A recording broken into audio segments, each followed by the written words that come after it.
An optometrist at the State House Clinic, Abuja, Dr. Demian Echendu, has called on the federal government to devote more funds to eye care.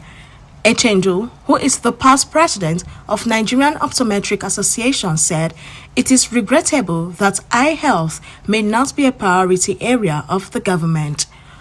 On the recent inauguration of the Nigerian chapter of the American Academy of Optometry, Echendu explained that he and some of his colleagues are fellows of the academy and having the Nigerian chapter was a welcome development. According to him, one of the challenges of eye care in Nigeria is the difficulty of engaging in research and lifelong learning. The newly inaugurated Nigerian chapter of the Nigerian Optometric Association has Dr. Nkem Okorafor as the president, Dr. Nkirika Nwachukwu as vice president, Dr. Ejitu Isang as secretary, and Dr. Chineye Nwaneri as the treasurer. The government is working round the clock to ensure that they use the minimal resources they have in order to address some of the needs surrounding us.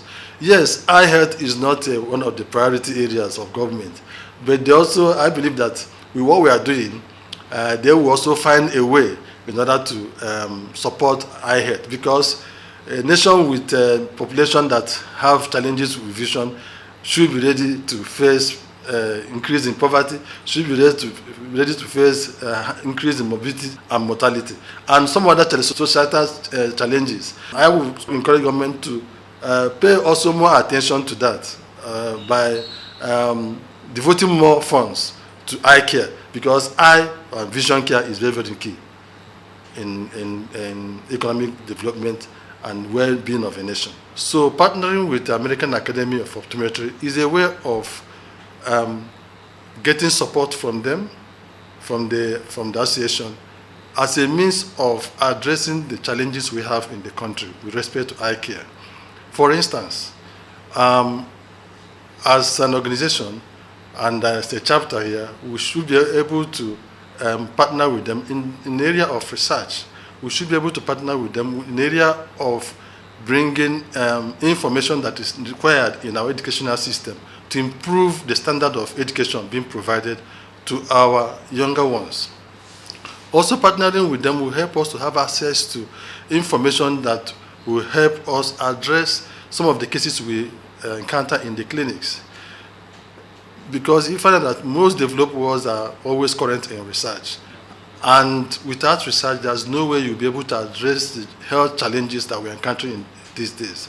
And because of this advancement, it helps to address some of these conditions, some of the blinding conditions that one cannot easily dictate, that can lead to loss of sight. And we know that vision is very, very important in life. Vision contributes to more than 80% of what a child learns. And vision also contributes to more than 70% of what we do in life. Before now, it's thought that it's only increase in eye pressure that can lead to glaucoma. But there are other technology or research has shown that there are other reasons that can lead to glaucoma.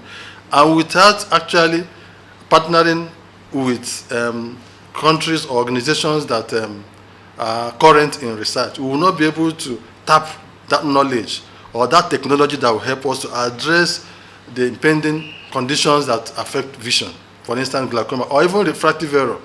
So our inauguration is a way to bring us together so that we can partner and do more for our younger ones that are coming up, and also for those that are already in the system, to develop their skills.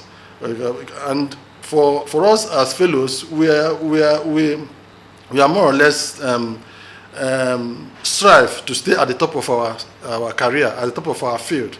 And we do this in order to address some of the challenges with respect to art and science of vision care. Without lifelong learning, we will not be able to address some of these challenges. By gathering data, it will help us to know what the actual problem they're having, and we will be able to find out whether there is lack of awareness, whether there is lack of necessary information. All these are put together, and then we should be able to get back to them, whether through the media, whether through both electronic or print, and then through other means we can create groups within the communities to ensure that we work together simultaneously.